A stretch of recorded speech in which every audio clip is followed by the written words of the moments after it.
জুমার রাত, বৃহস্পতিবার সন্ধ্যা থেকে নিয়ে শুক্রবার সন্ধ্যার আগ পর্যন্ত পরিমাণের সবচাইতে বেশি করতে হবে যে আমলটা, সেটা হলো দুরূদ শরীফের আমল।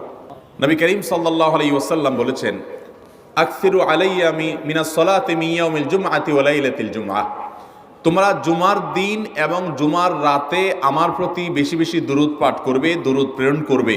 ফা ইন্না সালাতাকুম মা'রুদাতুন আলাই, কারণ তোমরা যে দুরূদ পাঠ করো এটা আমার কাছে পেশ করেন আল্লাহর ফেরেশতারা, এবং রীতিমতো নামধাম সহকারে আল্লাহর একদল ফেরেশতা নিয়োজিত আছে। তারা বলেন, আল্লাহ, হে আল্লাহ রসুল, আপনার অমুক উম্মত, অমুক অনুসারী, আল্লাহর অমুক বান্দা পৃথিবীর অমুক প্রান্ত থেকে, অমুক দেশ থেকে, অমুকের সন্তান, সে আপনার প্রতি দুরূদ পেশ করেছে জুমার দিনে, জুমার রাতে বা অন্য সময়ে। এটা নবী করিম সাল্লাল্লাহু আলাইহি ওয়াসাল্লামের কাছে রিপোর্ট দেওয়া হয় আল্লাহর নিযুক্ত ফেরেশতাদের মাধ্যমে। এই জন্য শুক্রবার দিন এবং রাত, অর্থাৎ বৃহস্পতিবার সন্ধ্যা থেকে নিয়ে শুক্রবার সন্ধ্যা পর্যন্ত